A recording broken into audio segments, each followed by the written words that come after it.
How you doing? Good. Good. This is going to be a really interesting Kentucky 74. Yes, they are a bourbon spirit alternative, and we are pretty used to ritual whiskey alternatives, so we've got high standards here, and we'll see how it tastes. Yeah, one of the things they recommend is drinking this neat, so we're going to give that a shot. Mm-hmm. The reason why it's called Kentucky 74 is that it's actually the 74th licensed distillery in Kentucky, and it supposedly won Best Non-Alcoholic Spirit and a gold medal at the second annual LA Spirits Award. Mm-hmm. Kind of reminiscent of ritual smell. It is a 750 milliliter bottle, and it is 0.5% ABV, so about kombucha strength. It's not 100% alcohol free, but a lot of distilled spirits usually have about 0.2% to 0.5%. All right, cheers. Okay, Let's cheers. try this.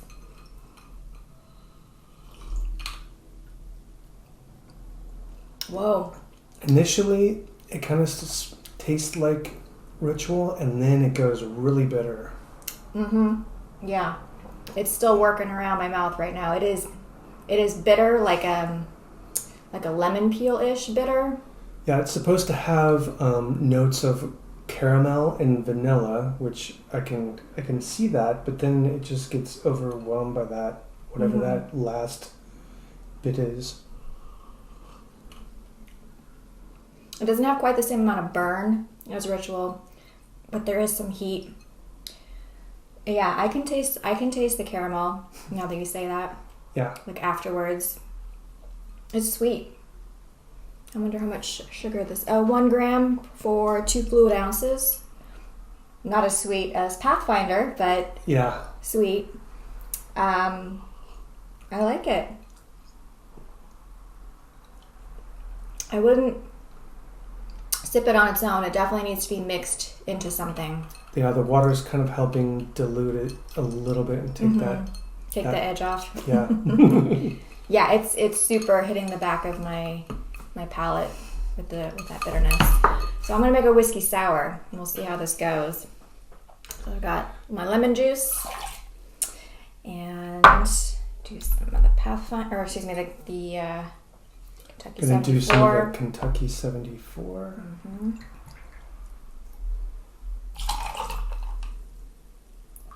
I do like that bottle with the kind of embossed whatever stuff on the label. Yeah, it's kind of pretty. The design is very nice. The bottle is really pretty.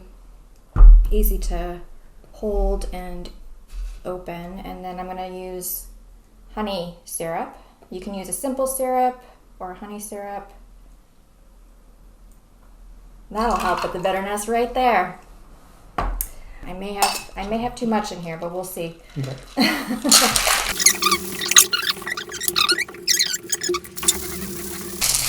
Alright.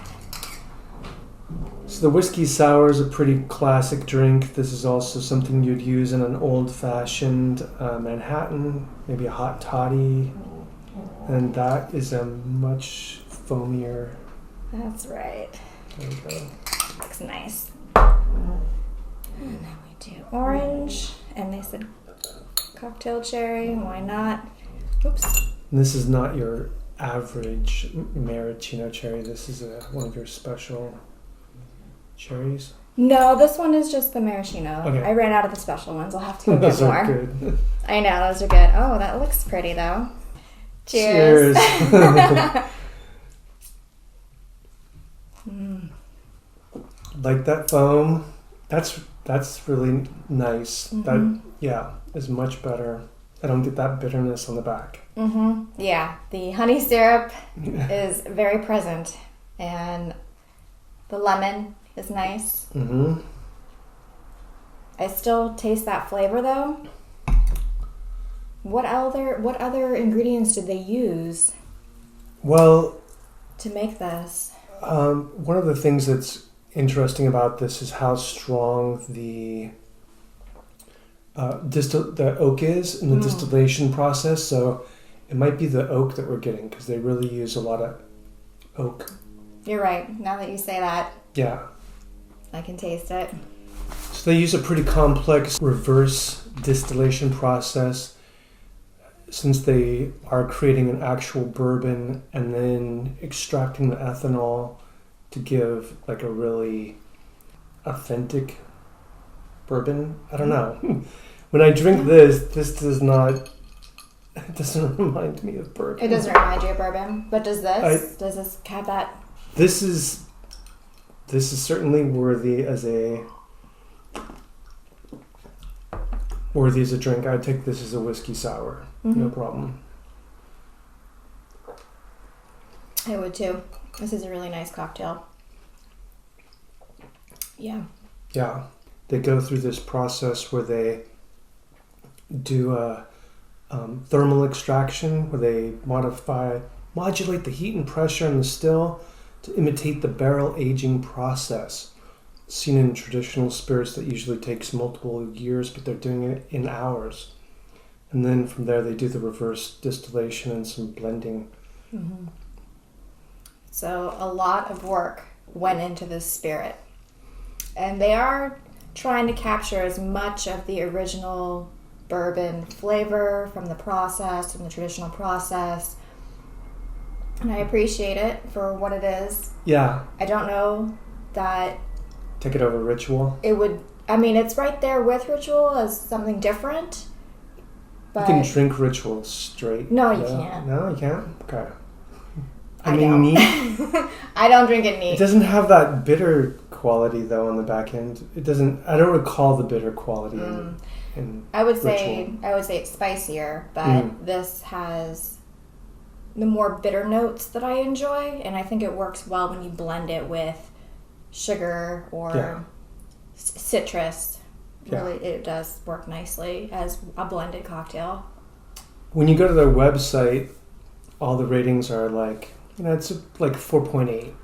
But I just want to take a second to read one of the reviews that I got off of Google, because the Google reviews are like it's a 2.3, right? And you go to Amazon and it's maybe like a 3. But I thought that was pretty funny. There are not enough negative stars to articulate how dreadful this is. If I was a recovering bourbon drinker and this was what I had as an option, I'd seriously consider turning in my chips and pulling a Nick Cage and leaving Las Vegas.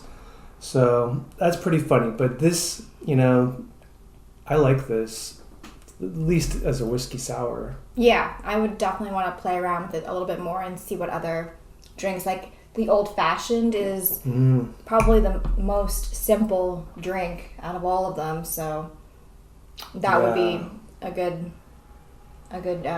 cocktail to try it out with. On Amazon, I think it was going for $35. I thought that I found a deal and got it for $25, but that's a bottle that's about half of this. Yeah. So make sure you get the right bottle size. Or if you just want to try it out, you can try the smaller version first to see if you like it before you spend more money.